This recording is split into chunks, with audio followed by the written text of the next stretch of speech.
ದೇವರಿಗೆ ಸ್ತೋತ್ರವಾಗಲಿ. ದೇವರಿಗೆ ಅಮೂಲ್ಯರು, ಅತಿ ಪ್ರಿಯರು, ಘನವಂತರಾದ ಪ್ರಿಯ ದೇವರ ಮಕ್ಕಳೇ, ಬನ್ನಿರಿ ಪ್ರಿಯರೇ. ಜೀವ ನೀಡುವ, ರಕ್ಷಣೆ ನೀಡುವ, ಬೆಳಕು ನೀಡುವ, ಶಾಂತಿ, ಧೈರ್ಯ, ದೇವರ ಮಹಿಮೆಯನ್ನು ನಮ್ಮ ದೇಹ, ಆತ್ಮ, ಪ್ರಾಣಗಳಲ್ಲಿ ತುಂಬಿಸುವ ದೇವರ ವಾಕ್ಯ ಮಾತುಗಳಾದ ಯೇಸು ಕ್ರಿಸ್ತನ ನಾಮದಲ್ಲಿ ಆಲಿಸಲು ನಿಮ್ಮೆಲ್ಲರನ್ನು ಪ್ರೀತಿಯಿಂದ ಸ್ವಾಗತಿಸ್ತೇನೆ ಪ್ರಿಯರೇ. ಈ ದಿನ ನಾವು ಕೇಳಲಿರುವ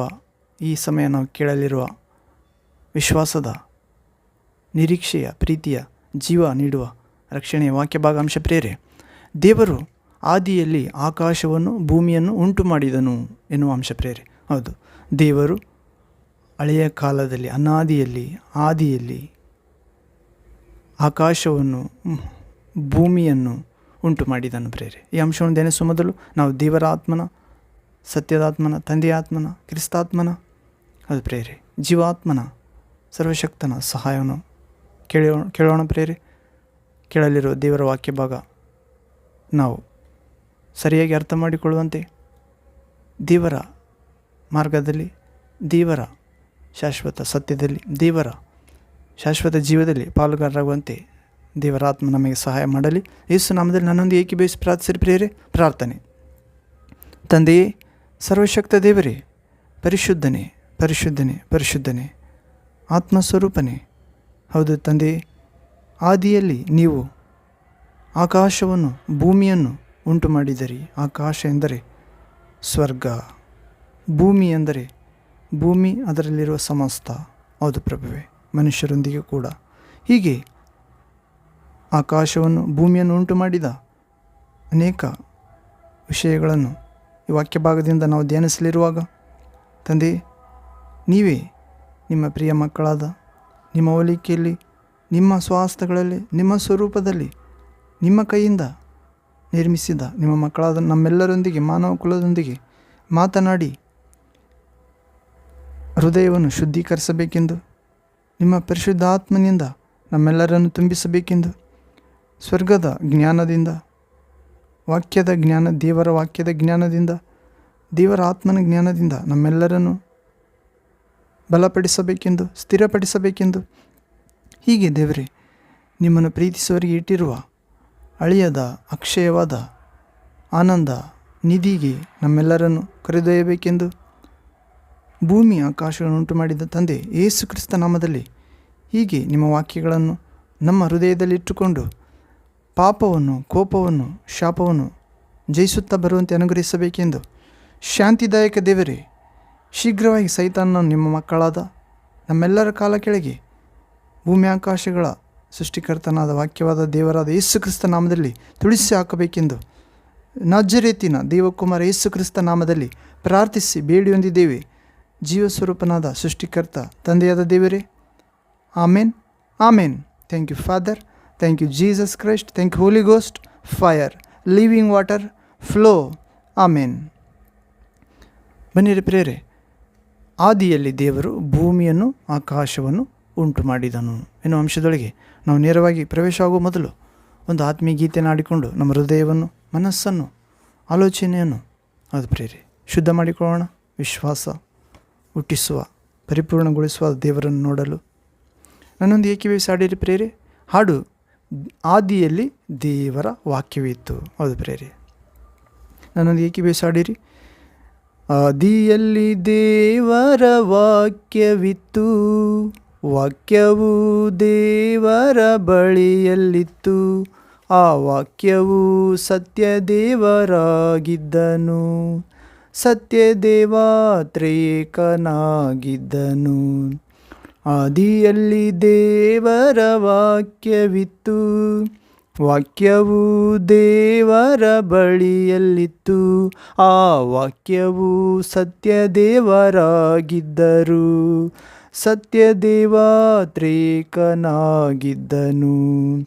ಜೀವಿಸುವನು ದೇವರು, ಜೀವಿಸುವನು, ಇಂದು ಎಂದು ನಮ್ಮಲ್ಲಿ ಜೀವಿಸುವನು. ಜೀವಿಸುವನು ಯೇಸು, ಜೀವಿಸುವನು, ಇಂದು ಎಂದು ನಮ್ಮಲ್ಲಿ ವಾಸಿಸುವನು. ನಿತ್ಯ ಜೀವ ನೀಡುವ ವಾಕ್ಯ, ಸತ್ಯ ಮಾರ್ಗ ತೋರುವ ವಾಕ್ಯ, ಮನುಷ್ಯನಾದ ದೇವವಾಕ್ಯ. ಯೇಸುವೇ ಜೀವವಾಕ್ಯ, ನಿತ್ಯ ಜೀವ ನೀಡುವ ವಾಕ್ಯ. ಆಮೆನ್. ಸತ್ಯ ಮಾರ್ಗ ತೋರುವ ವಾಕ್ಯ, ಮನುಷ್ಯನಾದ ದೇವವಾಕ್ಯ. ಯೇಸು ಕ್ರಿಸ್ತನೇ ಜೀವವಾಕ್ಯ, ರಕ್ಷೆ ನೀಡುವ ಯೇಸುವಿಗೆ ಹಲ್ಲೆಲೂಯ ಹಾಡೋಣ. ಜೀವಿಸುವ ದೇವಕುಮಾರ ನಿನ್ನ ನಾವು ಸ್ತುತಿಸುವೆವು. ರಕ್ಷೆ ನೀಡುವ ಯೇಸುವಿಗೆ ಹಲ್ಲೆಲೂಯ ಹಾಡೋಣ. ಜೀವಿಸುವ ದೇವಕುಮಾರ ನಿನ್ನ ನಾವು ಸ್ತುತಿಸುವೆವು. ಜೀವಿಸುವನು ಯೇಸು ಜೀವಿಸುವನು, ಇಂದು ಎಂದು ನನ್ನಲ್ಲಿ ಜೀವಿಸುವನು. ಜೀವಿಸುವನು ಕ್ರಿಸ್ತೇಸು ಜೀವಿಸುವನು, ಇಂದು ಎಂದು ನಿನ್ನಲ್ಲಿ ಜೀವಿಸುವನು. ಆದಿಯಲ್ಲಿ ದೇವರ ವಾಕ್ಯವಿತ್ತು, ವಾಕ್ಯವು ದೇವರ ಬಳಿಯಲ್ಲಿತ್ತು. ಆ ವಾಕ್ಯವು ಸತ್ಯದೇವರಾಗಿದ್ದನು, ಸತ್ಯದೇವ ತ್ರಿಯೇಕನಾಗಿದ್ದನು. ಅದು ಪ್ರೇರೆ, ಆದಿಯಲ್ಲಿ ದೇವರ ವಾಕ್ಯವಿತ್ತು. ನಾವು ಯೋಹಾನ ಸುವಾರ್ತೆ 1ನೇ ಅಧ್ಯಾಯ 1ನೇ ವಾಕ್ಯದಲ್ಲಿ ನೋಡುತ್ತೇವೆ ಪ್ರೇರೆ. ಆ ವಾಕ್ಯವು ದೇವರ ಬಳಿಯಲ್ಲಿತ್ತು, ಆ ವಾಕ್ಯವು ಸತ್ಯದೇವರಾಗಿದ್ದರು. ಹೌದು ಪ್ರೇರೆ, ಆ ವಾಕ್ಯ ಸತ್ಯದೇವರಾದ ವಾಕ್ಯ ತ್ರಿತ್ವರಾಗಿದ್ದರು. ಅದು ಪ್ರೇರೆ, ತಂದೆ, ಕುಮಾರ, ಪರಿಶುದ್ಧಾತ್ಮ. ಅದು ಪ್ರೇರೆ. ಹೀಗೆ ಜೀವಿಸುವರು ದೇವರು ಜೀವಿಸುತ್ತಾನೆ, ಇಂದು ಎಂದು ನಮ್ಮಲ್ಲಿ ವಿಶ್ವಾಸಿಗಳ ಹೃದಯದಲ್ಲಿ ಜೀವಿಸುತ್ತಾನೆ ಪ್ರೇರೆ. ಹೌದು, ವಿಶ್ವಾಸ ಇಲ್ಲದೆ ಯಾರೂ ದೇವರಿಗೆ ಮೆಚ್ಚುಗೆಯಾಗಿರಲು ಸಾಧ್ಯವಿಲ್ಲ.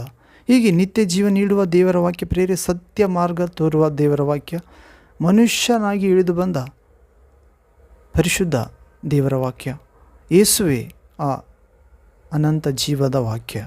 ರಕ್ಷೆ ನೀಡುವ ಯೇಸುವಿಗೆ ಅಲ್ಲೆಲ್ಲೂ ಆಡೋಣ ಪ್ರೇರೆ.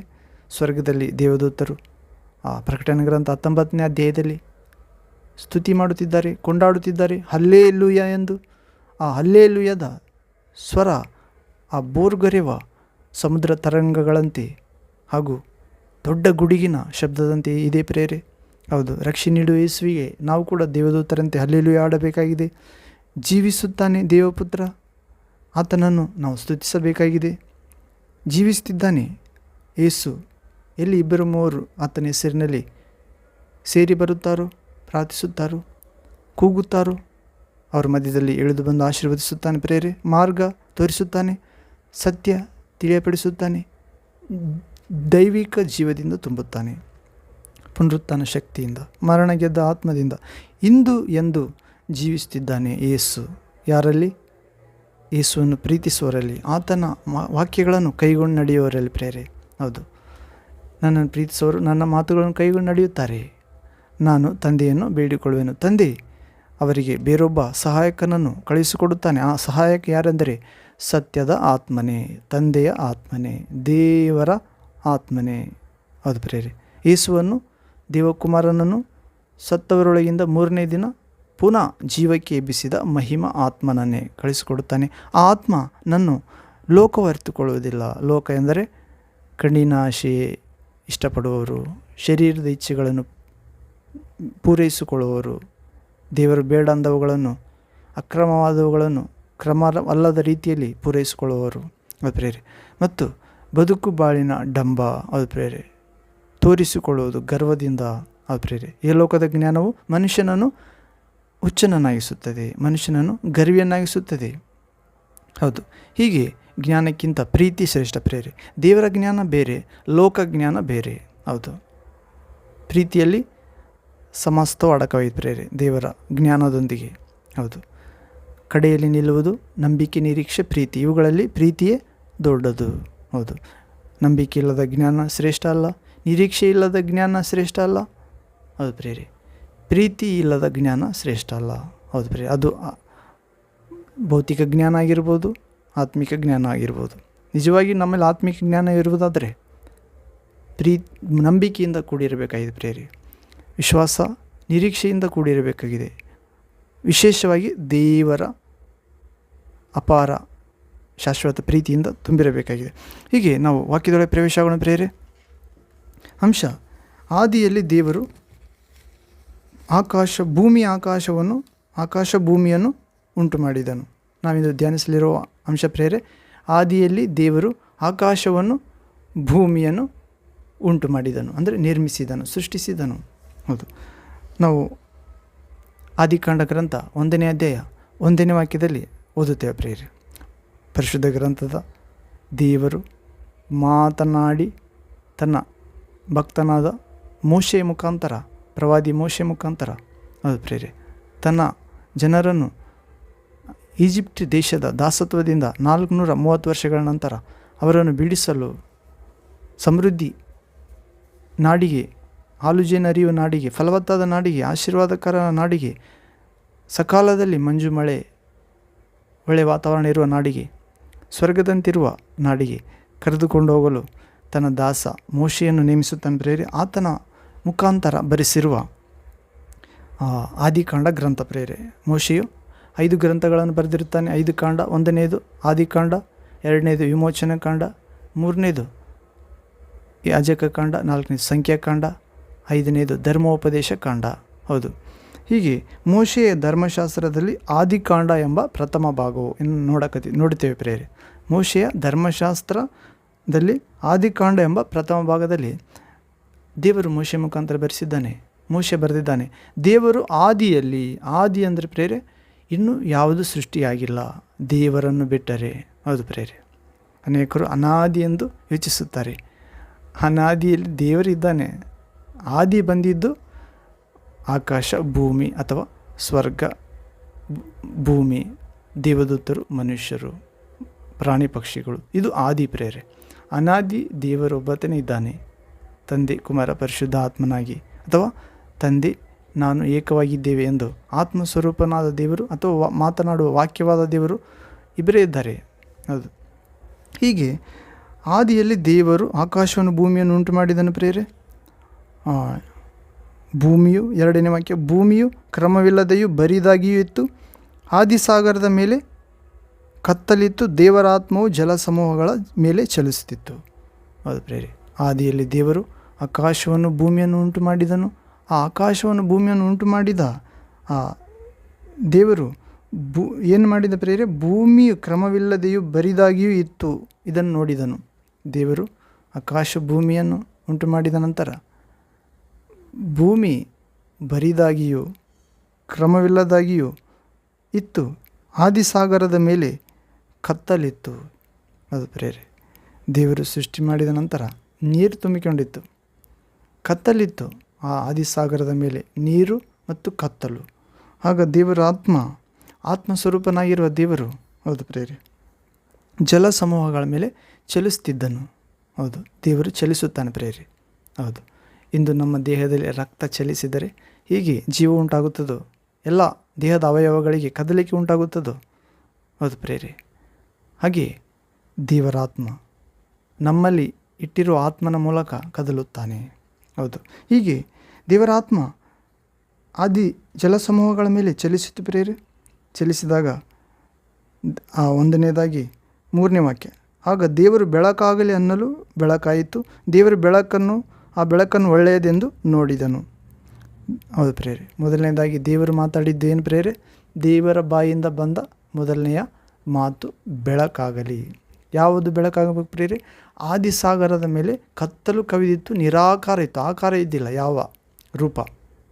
ನಾವು ತಾಯಿ ಗರ್ಭದಲ್ಲಿ ಒಂದು ಮಗು ರೂಪ ಆಗಬೇಕಾದರೆ ಪಿಂಡವಾಗಿರುತ್ತದೆ ಪ್ರೇರೆ. ಪಿಂಡವಾಗಿದ್ದಾಗ ಅದಕ್ಕೆ ರೂಪ ಇರುವುದಿಲ್ಲ, ಮುದ್ದೆಯಾಗಿರುತ್ತದೆ, ಮಾಂಸದ ಮುದ್ದೆ. ಅದೇ ರೀತಿ ನೀರಿನಿಂದ ತುಂಬಿಕೊಂಡಿತ್ತು ಈ ಭೂಮಿ. ಆಕಾಶ ಉಂಟು ಮಾಡಿದ್ದ, ಸ್ವರ್ಗ ಉಂಟು ಮಾಡಿದ್ದ, ದೇವದೂತನ ಉಂಟು ಮಾಡಿದ ನಂತರ ಭೂಮಿ ಉಂಟು ಮಾಡಿದಾಗ ನೀರು ತುಂಬಿತ್ತು, ಆಕಾರ ಇದ್ದಿಲ್ಲ. ದೇವರ ಆತ್ಮಸ್ವರೂಪದ ದೇವರು ಚಲಿಸುತ್ತಿದ್ದ ನೀರಿನ ಮೇಲೆ, ಆ ಕತ್ತಲೆ ಜಲರಾಶಿ ಮೇಲೆ ಬೆಳಕಾದ ದೇವರು ಚಲಿಸುತ್ತಿದ್ದನು. ಬೆಳಕಾಗಲಿ ಅಂದನು ಪ್ರೇರೆ. ಮೊದಲನೇದಾಗಿ ಬೆಳಕಾಗಿಲ್ಲ ಅನ್ನಲು ಬೆಳಕಾಯಿತು. ದೇವರು ಅದನ್ನು ಒಳ್ಳೆಯದೆಂದು ನೋಡಿದನು. ದೇವರು ಬೆಳಕನ್ನು ಕತ್ತಲೆಯನ್ನು ಬೇರೆ ಬೇರೆ ಮಾಡಿ ಬೆಳಕಿಗೆ ಹಗಲೆಂದು ಕತ್ತಲೆಗೆ ഇരുಳೆಂದು ಹೆಸರಿಟ್ಟನು. ಹೀಗೆಯೇ ಸಾಯಂಕಾಲವು ಪ್ರಾತಃ ಕಾಲವೂ ಆಗಿ ಮೊದಲನೆಯ ದಿನವಾಯಿತು. ಯಾವಾಗ ದೇವರು ಬೆಳಕಾಗಲಿ ಎಂದನು, ಆ ಬೆಳಕನ್ನು ಒಳ್ಳೆಯದೆಂದು ನೋಡಿದಂತ ಪ್ರೇರೆ. ಮತ್ತು ದೇವರು ಬೆಳಕನ್ನು ಕತ್ತಲೆಯನ್ನು ಬೇರೆ ಬೇರೆ ಮಾಡಿ ಬೆಳಕಿಗೆ ಹಗಲೆಂದು ಕತ್ತಲೆಗೆ ഇരുಳೆಂದು ಹೆಸರಿಟ್ಟನು. ಅದು ಪ್ರೇರೆ, ನಾವು ಬೆಳಕೆಂದರೆ ಹಗಲು, ಕತ್ತಲೆಂದರೆ ഇരുಳು. ಮತ್ತು ಆತ್ಮೀಕ ಪದ್ಧತಿಯಲ್ಲಿ ನೋಡುವುದಾದರೆ ಬೆಳಕು ಎಂದರೆ ದೇವರು, ಕತ್ತಲೆ ಎಂದರೆ ದೇವರಿಗೆ ದೂರಾಗಿ ಜೀವಿಸುವುದು ಅಥವಾ ದೇವರಿಗೆ ವಿರುದ್ಧವಾದ ಶಕ್ತಿ, ಪಿಶಾಚಿ ಶಕ್ತಿ, ಸೈತಾನ, ಅದು ಪ್ರೇರೆ, ಅಂಧಕಾರ ಶಕ್ತಿ, ದೆವ್ವಗಳು. ಹೀಗೆ ನಾವು ದೇವರ ವಾಕ್ಯ ಓದುವಾಗ ನಾವು ಬೆಳಕಾಗುತ್ತೇವೆ ಪ್ರೇರೆ. ನಮ್ಮ ದೇಹ ಬೆಳಕಾಗುತ್ತೆ, ನಮ್ಮ ಕಣ್ಣುಗಳು ಬೆಳಕಾಗುತ್ತವೆ. ಅದರಂತೆ ಜೀವಿಸುವುದಾದರೆ ನಾವು ಇತರರಿಗೆ ಬೆಳಕು ಕೊಡುವವರಾಗುತ್ತೇವೆ. ಹೌದು, ಬೆಳಕಾಗಲಿ ಅನ್ನಲು ದೇವರ ಬಾಯಿಂದ ಬಂದ ಮೊದಲೇ ಮಾತು ಏನು ಪ್ರೇರೆ? ಬೆಳಕಾಗಲಿ.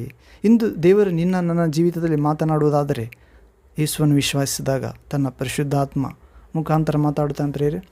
ಯೇಸುವನ್ನು ಪ್ರೀತಿಸಿ ಆತನ ಆಜ್ಞೆಗಳನ್ನು ಕೈಗೊಂಡು ನಡೆದರೆ ಮಾತ್ರ ಪವಿತ್ರಾತ್ಮ ಮಾತಾಡುತ್ತಾನೆ ಪ್ರೇರೆ. ಇಲ್ಲದಿದ್ದರೆ ಪರಿಶುದ್ಧಾತ್ಮ ಮಾತಾಡುವುದಿಲ್ಲ.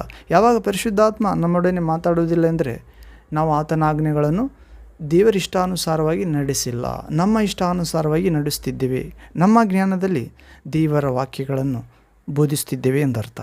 ಯಾವಾಗ ದೇವರ ಆತ್ಮನ ಸಹಾಯದಿಂದ, ಆಲೋಚನೆಯಿಂದ ನಾವು ಬೋಧಿಸುತ್ತೇವೋ, ದೇವರ ಆತ್ಮ ವಾಕ್ಯವನ್ನು ಕೈಗೊಂಡು ನಡೆಯುತ್ತೇವೋ, ಅದರಂತೆ ವಾಕ್ಯ ಇದ್ದಂತೆಯೇ ನಾವು ಜೀವಿಸುತ್ತೇವೋ, ದೇವರ ಆತ್ಮವನ್ನು ಯೇಸು ತಂದೆಯ ಬಳಿಯಿಂದ ಬೇಡಿ ಕಳಿಸಿಕೊಡುತ್ತಾನೆ ಪ್ರೇರೆ. ಆ ಆತ್ಮ ಸತ್ಯದ ಆತ್ಮ. ಆತನು ಬಂದು ನಿಮ್ಮನ್ನು, ನನ್ನನ್ನು ಸಮಗ್ರ ಸತ್ಯಕ್ಕೆ ಕರೆದೊಯ್ಯುತ್ತಾನೆ. ಹೌದು ಪ್ರೇರೆ, ಸ್ವಲ್ಪ ಸತ್ಯ ಅಲ್ಲ, ಅಲ್ಪ ಸತ್ಯ ಅಲ್ಲ, ಸಂಪೂರ್ಣ ಸತ್ಯದ ಕಡೆಗೆ. ಹೌದು ಪ್ರೇರೆ, ಸತ್ಯ ಎಂದರೆ ದೇವರೇ, ಸತ್ಯ ಎಂದರೆ ದೇವರ ವಾಕ್ಯವೇ, ಸತ್ಯ ಅಂದರೆ ದೇವರ ಆತ್ಮವೇ. ಹೌದು ಪ್ರೇರೆ, ಸತ್ಯ ಅಂದರೆ ನಾವು ಇಹಲೋಕದ ನಂತರ ಇನ್ನೊಂದು ಜೀವಿತಕ್ಕೆ ಪ್ರವೇಶ ಆಗುತ್ತೇವೆ. ಸತ್ಯ ಅಂದರೆ ನಾವು ನಿಜವಾಗಿಯೂ ಸಾಯುವುದಿಲ್ಲ, ನಾವು ಕಣ್ಣು ಮುಚ್ಚಿ ರೆಪ್ಪೆ ಬಡಿಯುವಷ್ಟರೊಳಗಾಗಿ ಮಾರ್ಪಡುತ್ತೇವೆ ಯೇಸು ಕ್ರಿಸ್ತನ ಮಹಿಮಾ ಶರೀರಕ್ಕೆ, ದೇವಕುಮಾರರ ರೂಪಕ್ಕೆ, ದೇವಕುಮಾರರ ಮಹಿಮಾ ಪದವಿಗೆ, ಅನಂತ ಅಳಿಯದ ಅಕ್ಷಯ ಮಹಿಮೆಯ ಶಾಶ್ವತ ಜೀವಿತಕ್ಕೆ. ಹೌದು ಪ್ರೇರೆ, ನಿತ್ಯ ಜೀವಕ್ಕೆ. ದೇವರ ಬಾಯಿಂದ ಬಂದ ಮೊದಲನೇ ಮಾತು ಪ್ರೇರೆ ಬೆಳಕಾಗಲಿ. ಹೌದು ಪ್ರೇರೆ, ನಾವು ಇಂದು ಯಾರನ್ನಾದ್ರೂ ಪ್ರಶ್ನಿಸೋದಾದರೆ ದೇವರು ಮೊದಲನೇ ಮಾತು ಯಾವುದು ಆಡಿದ್ದಾನೆ ಅಂದರೆ ಅನೇಕರಿಗೆ ಗೊತ್ತಿಲ್ಲ ಪ್ರೇರೆ. ಬೆಳಕಾಗಲಿ ಆತನ ಬಾಯಿಂದ ಬಂದಿದ್ದು. ಇಂದು ನಾವು ಅನೇಕರು ವಿವಾಹವಾದಾಗ, ಅವರಿಗೆ ಮಕ್ಕಳು ಹುಟ್ಟಿದಾಗ ಆ ಮಗುವಿನ ಮೊದಲನೇ ಮಾತು ಅಪ್ಪ ಅಮ್ಮ ಎಂದಿರುತ್ತದೆ ಪ್ರೇರೆ. ಹೌದು, ಆದರೆ ದೇವರ ಬಾಯಿಂದ ಬಂದ ಮೊದಲನೇ ಮಾತು ಬೆಳಕಾಗಲಿ. ಹೌದು, ಯಾರು? ಬೆಳಕಾದ ದೇವರನ್ನು ಯೇಸುವೆ ಆ ಬೆಳಕಾಗಿದ್ದಾನೆ ಪ್ರೇರೆ. ಯೇಸು ಹೇಳುತ್ತಿದ್ದಾನೆ ಯೋಹಾನ ಸುವಾರ್ತೆ 8ನೇ ಅಧ್ಯಾಯ 12ನೇ ವಾಕ್ಯದಲ್ಲಿ, ನಾನೇ ಲೋಕಕ್ಕೆ ಬೆಳಕಾಗಿದ್ದೇನೆ, ನನ್ನನ್ನು ಹಿಂಬಾಲಿಸುವವನು ಕತ್ತಲೆಯಲ್ಲಿ ನಡೆಯುವುದಿಲ್ಲ. ಅದು ಪ್ರೇರೆ, ಯೇಸು ಲೋಕಕ್ಕೆ ಬೆಳಕಾಗಿದ್ದಾನಂತ ಪ್ರೇರೆ. ಆತನ ವಿಶ್ವಾಸಿಸುವ ನೀವು ಕೂಡ ಲೋಕಕ್ಕೆ ಬೆಳಕಾಗಿದ್ದೀರಿ ಎಂದು ಶಿಷ್ಯರಿಗೆ ಹೇಳುತ್ತಾನೆ. ಆತನ ವಿಶ್ವಾಸಿಟ್ಟು ವಿಶ್ವಾಸಿಗಳಿಗೆ ಆತನನ್ನು ಹಿಂಬಾಲಿಸುವುದಾದರೆ, ಅಂದರೆ ಆತನನ್ನು ಪ್ರೀತಿಸುವುದಾದರೆ, ಆತನನ್ನು ಪ್ರೀತಿಸುವುದಕ್ಕೆ ಗುರುತು ಆತನು ಹೇಳಿದಂತೆ ವಾಕ್ಯ ಮಾತುಗಳ ಪ್ರಕಾರ ನಡೆಯುವುದಾದರೆ, ಹೌದು ಪ್ರೇರೆ, ನಾವು ಕೂಡ ಬೆಳಕಾಗುತ್ತೇವೆ. ಮತ್ತು ನನ್ನಲ್ಲಿ ವಿಶ್ವಾಸಿಟ್ಟವನು, ಆ ಬೆಳಕಿನಲ್ಲಿ ವಿಶ್ವಾಸಿಟ್ಟವನು ಸತ್ತರೂ ಬದುಕುತ್ತಾನೆ. ಆ ಬದುಕುತ್ತಾ ಆ ಬೆಳಕಿನಲ್ಲಿ ವಿಶ್ವಾಸಿಟ್ಟ ಪ್ರತಿಯೊಬ್ಬನು ಎಂದಿಗೂ ಸಾಯುವುದಿಲ್ಲ. ಹೌದು ಪ್ರೇರೆ, ನನ್ನಲ್ಲಿ ವಿಶ್ವಾಸಿಟ್ಟವನು ಸತ್ತರೂ ಬದುಕುತ್ತಾನೆ ಅಂದರೆ ಪಾಪದಲ್ಲಿರುವವನು ಸತ್ತಂತೆ ಯೇಸುವಿನಲ್ಲಿ ಬಂದಾಗ ಅವನು ಬದುಕುತ್ತಾನೆ. ಆ ಪಾಪದಿಂದ ಬಿಡುಗಡೆಯಾದ ಆ ವ್ಯಕ್ತಿ ತನ್ನ ಪರಿಶುದ್ಧತೆಯನ್ನು, ಯೇಸುವಿನ ವಿಶ್ವಾಸವನ್ನು ಮುಂದುವರಿಸುವುದಾದರೆ, ವಿಶ್ವಾಸ ಹುಟ್ಟಿಸಿ ಅದನ್ನು ಪರಿಪೂರ್ಣಗೊಳಿಸುವ ಆತನಲ್ಲಿ ಅಂತ್ಯದವರೆಗೂ ವಿಶ್ವಾಸ ಇಡುವುದಾದರೆ ಎಂದಿಗೂ ಸಾಯುವುದಿಲ್ಲ. ಹೌದು ಪ್ರೇರೆ, ಹೀಗೆ ಆತನು ಮರಣದಿಂದ ಪಾರಾಗಿ ಜೀವಕ್ಕೆ ಸೇರಿದ್ದಾನೆ ಪ್ರೇರೆ. ಬೆಳಕನ್ನು ವಿಶ್ವಾಸಿಸುವ ಆತನು ಯೇಸುವೆ ಬೆಳಕಾಗಿದ್ದಾನೆ ಮತ್ತು ಆತನು ತೀರ್ಪಿಗೆ ಒಳಗಾಗುವುದಿಲ್ಲ. ಹೌದು, ಆತನು ನಂಬದವನಾದರೂ ಈಗಾಗಲೇ ತೀರ್ಪಿಗೆ ಒಳಗಾಗಿದ್ದಾನೆ. ಆ ತೀರ್ಪು ಏನೆಂದರೆ, ಬೆಳಕಾದ ದೇವರು, ಎಲ್ಲರನ್ನು ಬೆಳಗಿಸುವ ದೇವರು 2000 ವರ್ಷಗಳ ಕೆಳಗೆ ಈ ಲೋಕಕ್ಕೆ ಬಂದಿದ್ದರೂ ಕೂಡ ಅನೇಕರು ಬೆಳಕಿಗಿಂತ ಹೆಚ್ಚಾಗಿ ಕತ್ತಲೆಯನ್ನೇ ಅವಲಂಬಿಸಿದರು. ಕಾರಣ, ಅವರು ಬೆಳಕಿನ ಬಳಿಗೆ ಬಂದರೆ ತಮ್ಮ ಕೆಲಸಗಳು ಕೆಟ್ಟ ಕೆಲಸಗಳಾಗಿ ಕಂಡುಬರುತ್ತವೆ ಎಂದು ಬೆಳಕಿನ ಬಳಿಗೆ ಸುಳಿಯುವುದಿಲ್ಲ.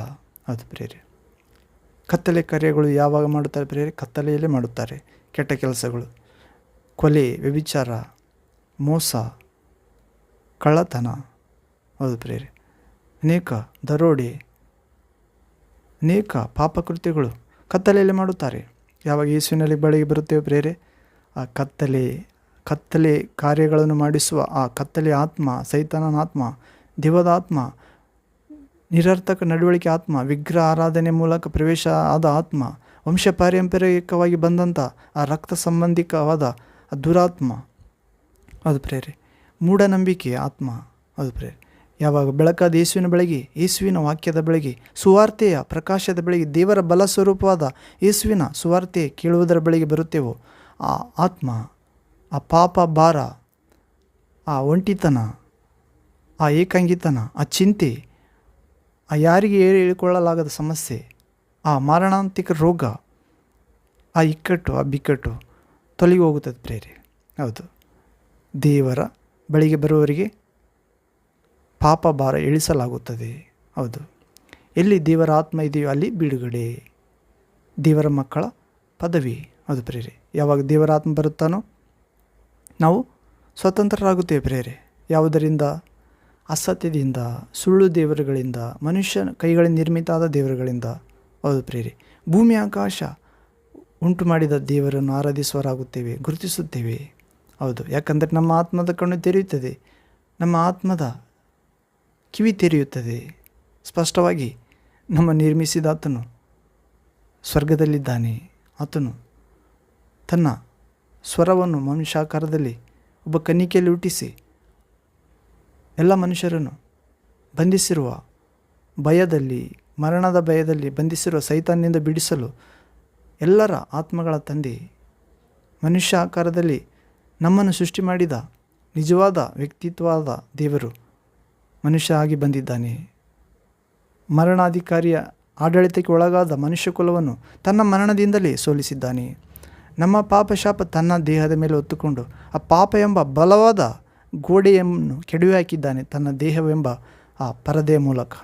ಹೌದು, ದೇವರಿಗೂ ನಮಗೂ ದೂರವಾಗಿದ್ದ ಸಮಾಧಾನವನ್ನು ಏರ್ಪಡಿಸಿದ್ದಾನೆ.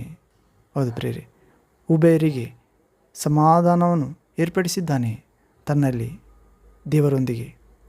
ದೇವರಿಗೆ ಶತ್ರುಗಳಾದ ನಮ್ಮನ್ನು ತನ್ನ ರಕ್ತದ ಮೂಲಕ, ಮರಣದ ಮೂಲಕ, ಪುನರುತ್ಥಾನದ ಮೂಲಕ ದೇವರೊಂದಿಗೆ ಐಕ್ಯಪಡಿಸಿದ್ದಾನೆ.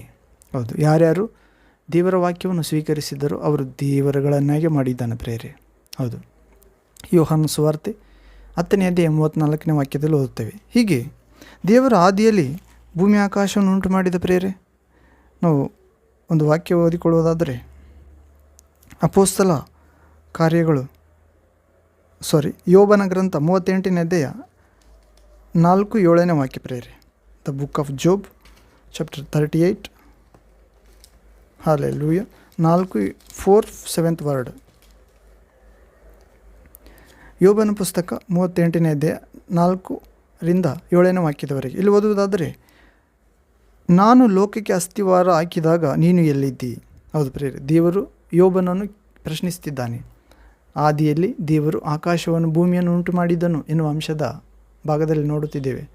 ದೇವರು ಯೋಬನು ತನಗೆ ಉಂಟಾದ ಸಮಸ್ಯೆಗಳಲ್ಲಿ ದೇವರ ಮುಂದೆ ಭಯಭಕ್ತಿಯುಳ್ಳಾತ, ಕೆಟ್ಟದ್ದು ನಿರಾಕರಿಸುತ್ತಾ ಬದುಕುವಾತ, ಭೂಮಿಯಲ್ಲಿ ಯೋಬನಂಥ ಸಾತ್ವಿಕ ಮನುಷ್ಯನು ಎಲ್ಲಿ ಸಿಗುವುದಿಲ್ಲ ಎಂದು ಸೈತಾನನಿಗೆ ದೇವರು ಹೇಳಿರುತ್ತಾನೆ. ಆ ಸೈತಾನಾದರೂ ಯೋಬನು ನಿನ್ನಲ್ಲಿ ಸುಮ್ಮನೆ ಭಯಭಕ್ತಿ ಇಟ್ಟಿದ್ದಾನ? ನೀನು ಆತನ ಎಲ್ಲ ಆಸ್ತಿಪಾಸ್ತಿಗಳಿಗೆ, ಮಕ್ಕಳಿಗೆ, ಆತನ ವ್ಯಾಪಾರಕ್ಕೆ, ಹೊಳ್ಳ ಬೆಳೆಗಳಿಗೆ ಪರದೆ ಹಾಕಿದ್ದಿ, ಕಾವಲಿಟ್ಟಿದ್ದಿ. ಆದ್ದರಿಂದ ಆತ ನಿನ್ನನ್ನು ಸ್ತುತಿಸುತ್ತಾನೆ. ಆತನ ಸುತ್ತಲಿರುವ ಕಾವಲನ್ನು ಒಂದು ಸಾರಿ ತೆಗಿ, ಆತನ ಮೇಲೆ ನನಗೆ ಸ್ವಲ್ಪ ಅಧಿಕಾರ ಕೊಡು, ಆಗ ನಾನು ಆತನು ನಿನ್ನನ್ನು ದೂಷಿಸುವಂತೆ ಬೇಯುವಂತೆ ಮಾಡುತ್ತೇನೆ ಎಂದಾಗ, ನೀನು ಏನು ಮಾಡಿದರೂ ನನ್ನ ದಾಸ ದೇವರನ್ನು ದೂಷಿಸುವಾತನಲ್ಲ. ಹೋಗು, ಆತನ ಸಮಸ್ತ ಆಸ್ತಿಯ ಮೇಲೆ ನಿನಗೆ ಅಧಿಕಾರ ಕೊಟ್ಟಿದ್ದೇನೆ, ದೇಹದ ಮೇಲೆ ಮುಟ್ಟಬೇಡ ಎಂದು ಹೇಳುತ್ತಾನೆ. ಹೋಗಿ ಒಂದೇ ದಿನದಲ್ಲಿ ಮಕ್ಕಳು, ಆಸ್ತಿ, ಬೆಳೆ ಮತ್ತು ದನ, ಕರು, ಒಂಟೆ, ಕತ್ತೆ ಎಲ್ಲಗಳನ್ನು ನಾಶ ಮಾಡುತ್ತಾನೆ ಪ್ರೇರೆ. ಒಂದೇ ದಿನದಲ್ಲಿ ಬೆಂಕಿ ಬಿದ್ದು ಆಕಾಶದಿಂದ ಒಬ್ಬೊಬ್ಬ ಸೇವಕರನ್ನು ಉಳಿಸುತ್ತಾನೆ ಸೈತಾನ. ಅವರು ಬಂದು ಯೋಬನಿಗೆ ಸುದ್ದಿ ಹೇಳ್ತಾರೆ, ಈಗ ಈ ರೀತಿ ಆಯಿತು, ಆಕಾಶದಿಂದ ಬೆಂಕಿ ಬಿದ್ದು ನಾಶ ಆಯಿತು ಬೆಳೆ. ಪಕ್ಕದ ರಾಜ್ಯದವರು ನಮ್ಮ ಎತ್ತು ಕತ್ತಿ ಒಂಟೆ ದನ ಕರುಗಳನ್ನು ಹೊಡೆದುಕೊಂಡು ಹೋದರು, ನಾನೊಬ್ಬನೇ ಬದುಕಿ ಬಂದಿದ್ದೇನೆ ಎಂದಾಗ, ನಿನ್ನ ಮಕ್ಕಳು ದೊಡ್ಡ ಮಗನ ಮನೆಯಲ್ಲಿ ಔತಣ ಅಂದರೆ ಸಂತೋಷ ಕೂಟ ಮಾಡುವಾಗ ಚೆತ್ತು ಕುಸಿದು ಬಿದ್ದು ಅರಣ್ಯದ ಕಡೆಯಿಂದ ಅಡವಿ ಕಡೆಯಿಂದ ಬಲವಾದ ಗಾಳಿ ಬೀಸಿ ಆ ಮೇಲ್ಛಾವಣಿ ಬಿದ್ದು ಸತ್ತು ಹೋದರು ಎಂದು ಅನೇಕ 4 ದಿಕ್ಕಿನಿಂದ ದುರ್ವಾರ್ತೆ ಬಂತು ಪ್ರೇರೆ. ಆಸ್ತಿ, ಬೆಳೆ, ಮಕ್ಕಳು, ಹೌದು ಪ್ರೇರೆ, ಹೀಗೆ ದನ ಕರುಗಳು.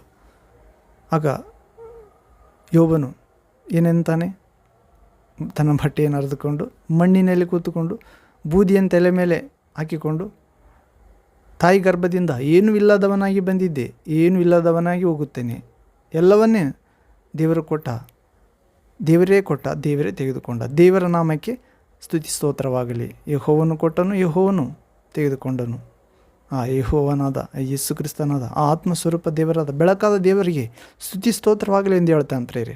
ಹೌದು, ಯೋಬನ ಭಕ್ತಿ, ಸಹನೆ, ತಾಳ್ಮೆ, ಹೌದು ಪ್ರೇರೆ, ದೇವರ ಮುಂದೆ ನಡೆದುಕೊಳ್ಳುವ ಜ್ಞಾನ ನಮಗೂ ಆದರ್ಶವಾಗಿ ನಿಂತಿದೆ ಪ್ರೇರೆ ಎಂದು. ಹೌದು, ಪರೀಕ್ಷೆ ಇಲ್ಲದೆ ಮುಂದಿನ ತರಗತಿಗೆ ಹೋಗಲು ಸಾಧ್ಯವಿಲ್ಲ. ಹೌದು ಪ್ರೇರೆ, ಇಹಲೋಕ ಎಂಬ ಪ್ರಯಾಣ ಒಂದು ಶಾಲೆ ಇದ್ದಂತೆ ಅನುದಿನವೂ ನಾವು ಪಾಠಗಳನ್ನು ಕಲಿಯಬೇಕಾಗಿದೆ. ಹೌದು, ಒಂದು ಯುದ್ಧ ಭೂಮಿ, ಅನುದಿನ ಯುದ್ಧ ಮಾಡಬೇಕಾಗಿದೆ. ಪರೀಕ್ಷೆಗಳು ಬರುತ್ತವೆ, ನಾವು ಅದನ್ನು ದೇವರ ವಾಕ್ಯದ ಪ್ರಕಾರವೇ ಭಕ್ತರು ಹೋದ ಹಾದಿಯಲ್ಲೇ ನಾವು ದೇವರ ಮುಂದೆ ನಡೆದುಕೊಳ್ಳಬೇಕಾಗಿದೆ. ಹೌದು, ಆಗ ನಾವು ಮುಂದಿನ ಪರಲೋಕ ಎಂಬ ಉನ್ನತ ತರಗತಿಗೆ ಸೇರುತ್ತೇವೆ ಪ್ರೇರೆ. ಹೌದು, ಅಂತ ಭಾಗ್ಯ ಪ್ರಭು ನಮಗೆ ನೀಡುತ್ತಾನೆ. ಇಲ್ಲಿ 38ನೇ ಅಧ್ಯಾಯ ಯೋಬನ ಗ್ರಂಥ 4, 5, 6ನೇ ವಾಕ್ಯ ಓದುತ್ತೇವೆ ಪ್ರೇರೆ. ನಾನು ಲೋಕಕ್ಕೆ ಅಸ್ತಿವಾರ ಹಾಕಿದಾಗ ನೀನು ಎಲ್ಲಿದ್ದಿ? ನೀನು ಜ್ಞಾನಿಯಾಗಿದ್ದರೆ ಹೇಳು. ನಾನು ಆಕಾಶ ಭೂಮಿಯನ್ನು ಸೃಷ್ಟಿಸಿದಾಗ ಅಸ್ತಿವಾರ ಹಾಕಿದೆ ಭೂಮಿಗೆ, ಲೋಕಕ್ಕೆ, ಆಗ ನೀನು ಎಲ್ಲಿದ್ದಿ ಎಂದು ಕೇಳುತ್ತಿದ್ದಾನೆ ದೇವರು ಯೋಬನಿಗೆ. ಜ್ಞಾನಿಯಾಗಿದ್ದರೆ ಹೇಳು. ಹೌದು ಪ್ರೇರೆ, ಇಂದು ದೇವರನ್ನು ಪೂಜಿಸುವವರು, ವಿಗ್ರಹಗಳಲ್ಲಿ ಹೆಚ್ಚಳ ಪಡುವವರು, ಅನ್ಯ ದೇವರುಗಳು ಬೆಳ್ಳಿ ಬಂಗಾರದವುಗಳೇ, ಅವುಗಳಿಗೆ ಮೂಗುಂಟು, ಮೂಸುವುದಿಲ್ಲ, ಕೈ ಉಂಟು, ಮುಟ್ಟುವುದಿಲ್ಲ, ಕಾಲುಂಟು, ನಡೆಯುವುದಿಲ್ಲ, ಕಿವಿ ಉಂಟು, ಕೇಳುವುದಿಲ್ಲ, ಅದು ಬೇರೆ ಶ್ವಾಸನೇ ಇಲ್ಲ ಗಂಟಲಲ್ಲಿ. ಅವುಗಳನ್ನು ಮಾಡುವವರು ಅವುಗಳಂತೆಯೇ, ಅವುಗಳಲ್ಲಿ ಭರವಸೆ ಇಡುವವರು ಅವುಗಳಂತೆಯೇ. ಈಗ ನಾವು ನೋಡ್ತೇವೆ ಪ್ರೇರೆ, ಇದು ಕಾಲ, ಈ ತಿಂಗಳು ವಿನಾಯಕ ಚೌತಿ ಅಂತ. ಹೌದು, ಆ ವಿನಾಯಕ ಮಣ್ಣುಲಿಂದ ಮಾಡುತ್ತಾರೆ ಪ್ರೇರೆ. ಆ ವಿನಾಯಕ ಹೊಟ್ಟೆಯಲ್ಲಿ ಒಂದು ಹುಲ್ಲು ಅಂದರೆ ಭತ್ತ, ನಾವು ಕವಳೆ ಇರ್ತಲ್ಲ ಪ್ರೇರೆ, ಅದು ಹುಲ್ಲಿಂದ ತುಂಬಿಸುತ್ತಾರೆ. ಹೌದು, ಅದನ್ನು ಇಟ್ಟು ಆನೆ ಚಿತ್ರ ಇಟ್ಟು ಮುಖಕ್ಕೆ ದೇವರೆಂದು ಪೂಜಿಸುತ್ತಾರೆ. ರೋಮಪತ್ರಿಕೆಯಲ್ಲಿ ನೋಡುತ್ತೇವೆ, ದೇವರು ಯಾರೆಂದು ಅವರಿಗೆ ಗೋಚರಪಡಿಸುತ್ತಿದ್ದಾನೆ ಸೃಷ್ಟಿಗಳ ಮುಖಾಂತರವೇ.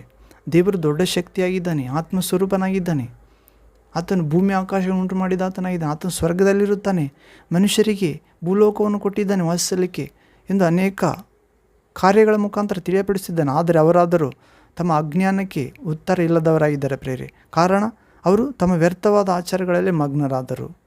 ಹೌದು ಪ್ರೇರೆ, ಆದ್ದರಿಂದ ವ್ಯರ್ಥವಾದ ಆಚಾರ, ಈಗ ನಾವು ಈ ವಿನಾಯಕ ಚೌತಿ ಆಚರಿಸೋದು ವ್ಯರ್ಥವಾದ ಆಚಾರ. ಅನೇಕ ಹುಡುಗರನ್ನು ನೋಡ್ತೇವೆ ನಾವು ಕೂಡ ಹಿಂದೂ ಆಗಿದ್ದಾಗ ಆ ಗಣಪತಿ ತರುವುದಕ್ಕೆ ಅನೇಕ ಜನರಿಂದ ದುಡ್ಡು ಬಡವರಲ್ಲಿ ಕೂಡ ಕೊಡದಿದ್ದರೂ ಕೂಡ ಅವ್ರ ಮನೆ ತಿರುಗಿ ಇಸ್ಕೊಳ್ತಿದ್ವಿ ಅನಾವಶ್ಯಕವಾಗಿ.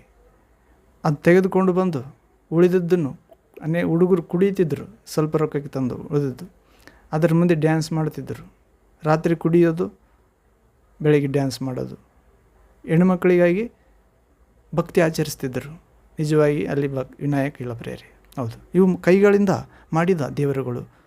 ಭೂಲೋಕದಲ್ಲಿ ದೇವರುಗಳು ಎನಿಸಿಕೊಳ್ಳುವರಿದ್ದಾರೆ, ಆದರೆ ನಮಗಿರುವ ದೇವರಾದನು ತಂದೆ ಎಂಬಾತನು. ಆತನೇ ಆದಿಯಲ್ಲಿ ಆಕಾಶವನ್ನು ಭೂಮಿಯನ್ನು ಉಂಟು ಮಾಡಿದ ಆತನು ಮನುಷ್ಯರ ಕೈಯಿಂದ ಕಟ್ಟಿದ ಗುಡಿಗಳಲ್ಲಿ ಚಿತ್ರಗಳಲ್ಲಿ ವಾಸ ಮಾಡುವಂಥ ಆತ ಅಲ್ಲ ಪ್ರೇರೆ. ಮನುಷ್ಯರ ಕೈಯಿಂದ ಸೇವೆಯನ್ನು ಹೊಂದುವಾತನಲ್ಲ. ಹೌದು, ನಾವು ಆತನ ಶಕ್ತಿಗೆ, ಆತನ ಸಾರೂಪ್ಯಕ್ಕೆ, ಆತನ ಲೋಕಕ್ಕೆ ಪ್ರವೇಶ ಆಗುವುದಕ್ಕಾಗಿ ಆತನನ್ನು ವಾಕ್ಯದ ಪ್ರಕಾರ ಹಿಂಬಾಲಿಸಿ ಆತನ ಗುರುತುಗಳನ್ನು ಹೇಳಬೇಕಾಗಿದೆ. ಅಂಥ ಕೃಪೆ ಪ್ರಭು ನಮ್ಮೆಲ್ಲರೂ ನೀಡಲು ಪ್ರೇರೆ. ಮತ್ತೊಂದು ವಾಕ್ಯ ಭಾಗದಲ್ಲಿ ಇದೇ ವಾಕ್ಯವನ್ನು ಧ್ಯಾನಿಸೋಣ. ಕೃಪೆ ಶುಭ ನಿಮ್ಮೊಂದಿಗಿರಲಿ. ಯೇಸು ನಾಮದಲ್ಲಿ